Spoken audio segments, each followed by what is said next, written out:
തിരുവനന്തപുരം വെള്ളറടയിലാണ് ഉത്സവത്തിന് പോകണമെന്ന് വീട്ടുകാരെ ഉപദേശിച്ചയച്ച ശേഷം ബന്ധുവിൻ്റെ മോഷണം.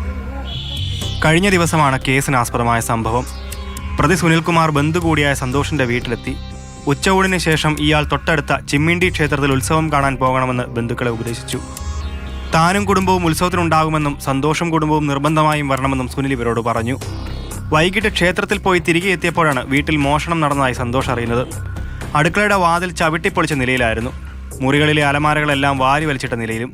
അലമാരയിൽ സൂക്ഷിച്ചിരുന്ന 2 ജോഡി സ്വർണ്ണക്കമ്മലുകളും ബ്രേസ്ലെറ്റും പണവുമാണ് മോഷണം പോയത്. തുടർന്ന് സന്തോഷ് വെള്ളറട പോലീസിൽ പരാതി നൽകി. സന്തോഷിന്റെ പരാതിയുടെ അടിസ്ഥാനത്തിൽ നടത്തിയ അന്വേഷണത്തിലാണ് നെടിയാംകോട് പനയറയ്ക്കൽ സ്വദേശിയായ പുട്ട് എന്ന് വിളിക്കുന്ന സുനിൽകുമാർ കുടുങ്ങുന്നത്. സുനിൽ വീട്ടിൽ വന്നിരുന്നതായും ക്ഷേത്ര ഉത്സവത്തിന് ക്ഷണിച്ചതായും സന്തോഷ് മൊഴി നൽകിയിരുന്നു. തുടർന്ന് സുനിലിലേക്കായി പോലീസ് അന്വേഷണം. അന്വേഷണത്തിൽ പ്രതിയുടെ പക്കൽ നിന്നും 1 ജോഡി കമ്മലും ബ്രേസ്ലെറ്റും പോലീസ് കണ്ടെടുത്തു. ബാക്കി ഇയാൾ വിറ്റിരുന്നു. ഇത് പോലീസ് കണ്ടെടുത്തിട്ടുണ്ട്. പോലീസ് ചോദ്യം ചെയ്യലിൽ പ്രതി കുറ്റം സമ്മതിച്ചു. കോടതിയിൽ ഹാജരാക്കിയ പ്രതിയെ റിമാൻഡ് ചെയ്തു.